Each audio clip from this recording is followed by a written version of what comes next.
नमस्कार हरि प्रेमियों, माइंडफुल भक्ति चैनल में आपका स्वागत है। हरि प्रेमियों, कैसे हैं आप? उम्मीद है आप सब अच्छे होंगे। आइए आज का प्रसंग शुरू करते हैं।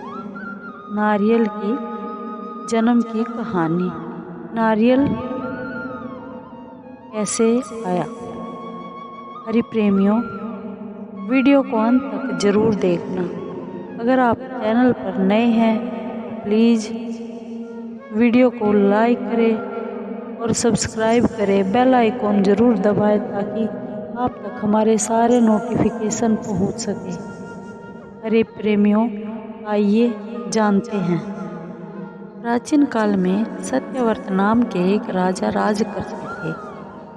वह प्रतिदिन पूजा पाठ किया करते थे। उनके पास किसी भी चीज़ की कमी नहीं थी। वह धन दौलत से लेकर हर प्रकार की सुविधा से समृद्ध थे। इसके बाद भी राजा की एक अभिलाषा थी जिसे वह पूर्ण की चाह रखते थे। दरअसल राजा सत्यव्रत को किसी प्रकार से स्वर्ग लोक जाने की इच्छा थी। वह अपने जीवन में कम से कम एक बार स्वर्ग लोक के सौंदर्य को देखना जरूर चाहते थे, लेकिन उन्हें इसका रास्ता पता नहीं था। इधर दूसरी तरफ ऋषि विश्वामित्र अपनी तपस्या के लिए घर से बाहर निकले। चलते चलते वह अपनी कुटिया से काफी आगे चले गए थे। काफी समय बीत गया लेकिन वह नहीं लौटे। इस कारण उसका परिवार भूख और प्यास से तड़फ रहा था। राजा सत्यव्रत को जब यह पता चला तो उन्हें ऋषि विश्वामित्र के परिवार के लालन पोषण की जिम्मेदारी ले ली। कुछ समय बाद जब मुनिवर लौटे तो वे अपने परिवार को कुशल देख काफी प्रसन्न हुए। उन्होंने पूछा कि उनकी अनुपस्थिति में किसने उसकी देखभाल की। इस पर ऋषि के परिवार वालों ने बताया राजा ने उनके पालन पोषण की जिम्मेवारी उठाई थी। यह सुनकर राजा विश्वामित्र तुरंत राजमहल को पहुँचे और राजा से मुलाकात की। वहां पहुंचकर उन्होंने सबसे पहले महाराज को धन्यवाद कहा। इस पर राजा ने ऋषि अपनी इच्छा पूर्ण होने का आशीर्वाद मांगा। राजा ने ऋषि को अपने मन की इच्छा बताई। राजा की बात सुनकर ऋषि विश्वामित्र ने कहा, बोलिए महाराज, आपको क्या वरदान चाहिए? तब महाराज ने कहा, हे मुनि, मुझे एक बार स्वर्गलोक के दर्शन करने हैं। कृपया करके आप मुझे वहां जाने का वरदान दें। राजा की प्रार्थना सुनकर ऋषि विश्वामित्र ने एक ऐसा रास्ता बनाया जो स्वर्गलोक की ओर जाता था। यह देख राजा सत्यव्रत बहुत खुश हुए। वह तुरंत उस रास्ते पर चल पड़े और स्वर्गलोक पहुंच गए। यहाँ पहुँचते ही इंद्रदेव ने उन्हें नीचे धक्का दे दिया, जिसके कारण वो सीधे धरती पर जा गिरे।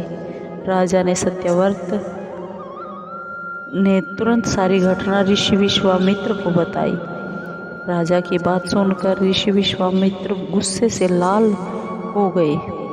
उन्होंने तुरंत सभी देवताओं से इस बारे में बात की और इस समस्या का हल निकाला, जिसके बाद राजा के लिए एक नया स्वर्गलोक बनाया गया।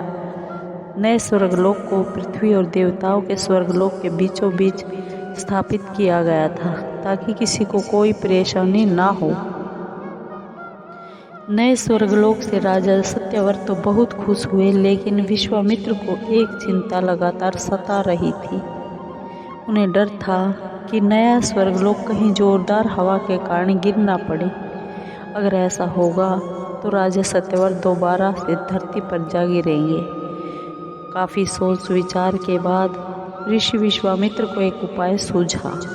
उन्होंने नए स्वर्गलोक के नीचे एक बहुत लंबा खंभा लगा दिया ताकि उसे सहारा मिल सके। ऐसी मान्यता है कि नए स्वर्गलोक के नीचे लगाया गया खंभा एक विशाल पेड़ के तने के रूप में बदल गया। यही नहीं, कुछ समय बाद जब राजा सत्यव्रत की मृत्यु हुई तो उनका सिर एक फल में तब्दील हो गया। सभी से इस खम्भे को नारियल का पेड़ कहा जाने लगा। तभी से जबकि राजा का सिर नारियल के रूप में जाना गया, यही कारण है नारियल का पेड़ इतना लंबा होता है। हरि प्रेमियों, आपको ये वीडियो कैसी लगी? अगर आपको वीडियो अच्छी लगी हो तो प्लीज़ लाइक कीजिए, शेयर कीजिए और सब्सक्राइब कीजिए, कमेंट ज़रूर कीजिए।